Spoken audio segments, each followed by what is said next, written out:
And staying with the Proteas, as they will be looking to kickstart the three-match T20 international series on a winning note when they take on Australia in the first match tonight at Kingsmead in Durban. To look ahead to this opening encounter, we are joined by cricket coach Tom Khoza. Tom, good afternoon and thank you so much for joining us. Good afternoon, thank you for having me. Tom, just looking into the game ahead tonight, I mean, the Proteas are coming from a convincing display against the Netherlands. Will they be going into this game, as favourites and with their tails high, as it were?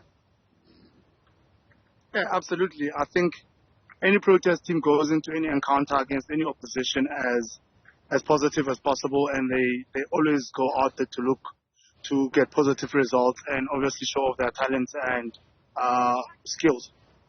Well, Tom, I know that technology is not very much of our friend, but if you don't mind, just enable your video so that we are able to see you as we continue with this conversation. But what do you make of the squad that is set to do duty against Australia starting tonight?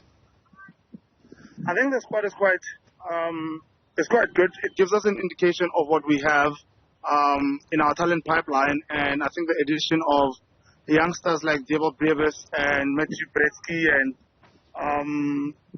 guys like Donovan Ferreira makes a huge impact as to showing the world what we do have in our pipeline, and hopefully they will get out there and they will perform to the best of their ability, and they will come back with positive results for us.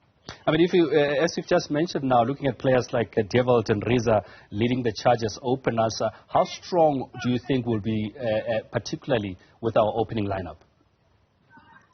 I think our lineup and the squads that we always put together are always going to be strong, as South Africa is very strong as a cricketing nation. So those guys have been professionals for a while, particularly Riza. He's been a leader for the Lions, and he's played quite a number of games for the Proteas. So as a leader there, he'll be able to spearhead that batting lineup with the likes of Aiden Markram and Rassie van der Dusen, and we will be able to perform nicely against the Aussies. And I guess a very strong lineup. I mean, if you just mentioned now, you mentioned Rassie, you make Markram, Temba, Tristan. Those are quite strong players, and I think the Aussies should be wary of a very strong batting lineup that's really rich in depth, isn't it? Yes, I think every time the Australians tour South Africa, they are quite wary of what South Africa can do as a cricketing nation, and with the players that we have, because they predominantly play all over the world against one another. So there's good knowledge of both camps amongst each other. Some of them play in the T20 competitions together or against one another. So they know each other quite well, and they know what to expect. We know what to expect. So it will be a good contest. Lungi is expected to lead the bowling attack. What do you make of our bowling attack? Lungi is one of the better T20 bowlers, and his stats do tell a story, and they do show vastly experienced, because he's won the IPL as well, and he's led the charges with the Titans and so forth. He's been around the block for quite a lot, very experienced. So I think the younger guys will be able to learn from him. And also guys like your Gerald Coutier, they've been around. They've played franchise cricket, they've played SA Emerging, SAA. So they're quite experienced, and they know what is expected of them. So hopefully they can put performances together. And I mean, speaking of the younger players getting from Lungi's experience, as you've just mentioned, the likes of Gerald and Sisanda will definitely gain a lot from Lungi's experience. Yes, absolutely. And I think they will be able to work well together, especially as the out-and-out fast bowlers in the country. There's a lot that they do together as far as CSA programs are concerned and trainings and stuff like that. So they are more familiar with what they can do. And with Gerald now joining the Titans and Lungi being a Titan himself, I'm sure they've worked together as well. So I think it will be a good lineup to try to attack and bundle out the Australians. And what's your expectation from the Aussies? I mean, we know that every time we play them, there's no such thing as a friendly, and it's all guns blazing, as it were. What's your expectation from them coming to South Africa, playing 3 T20s in Kingsmead?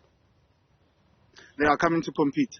There is nothing like they are coming to look at combinations, or even if it may be that the case that they're trying to see one or two guys, they're coming here to win. They're not coming here to make any friends or anything. They are coming here to compete, play at the highest level, and try to win the series. And where do you think will be their strongest point that the Proteas should be worried about?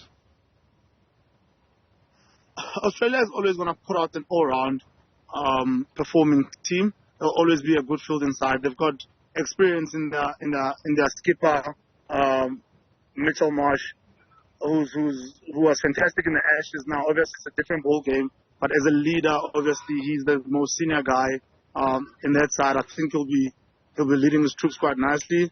A guy like Berendorf, who's a left-arm seamer, quite dangerous, very skilled change-ups that they bowl in the back end of the innings, and how they just control matches. Adam Zampa is a match winner in his trade as a leg spinner, and he's been around playing around the world in T20 cricket. So guys are aware, guys are skilled, guys have been in the format for long enough to come and actually compete. So it's never going to be very easy for us playing against them, but I think we'll give them a good run for their money. Well, T20 is a different ball game, as it were. But what do you think, the conditions tonight at Kingsmead will play? How much of a role will they play, especially because we're playing at night? I think that's most probably going to play in our favor because we are used to our own conditions over here, and I do know that the Proteas had a camp down there. They've been training quite a bit, so they are quite familiar with the conditions and with the amount of spinners that we've selected as well in the squad. That tells a story as to what the conditions are going to be playing like. So I think spin is going to play a major role, and that might be taking the Australians a bit more out of their comfort zone since they look for pace and bounce, and they might not find that. So that might play in our favor. And again, is to say that South Africa obviously playing at home, acclimatizing better to the conditions. Just touching on the issue of spin itself, I mean, what do you think is the idea behind that? Is it just that to unsettle the Australians as much as possible with different spinning? It's always going to be a tactical maneuver, especially looking at the opposition that you're playing against. But I think with Tabriz Shamsi over there, who's one of the best T20 bowlers in the world, you always have a chance of winning a game. You know, Cash, well experienced. He's played a lot of cricket. He's one of our leading spinners in Test cricket. It's good to see him playing white ball cricket. And just those two, I think, will be able to compete at a high level. And in preparation for the World Cup, more especially, it gives us a good view of what we have and what it is that we can do. Fantastic. Tom, let's leave it there, but thank you so much for coming through to talk to us. That is Tom Khoza, who is a cricket coach, talking to us as we look ahead to that game tonight that will see the Proteas up against the Australians in the first of the T20s. Now, remember that the 3 T20s will be played at Kingsmead, and then the one-day internationals will be following after that.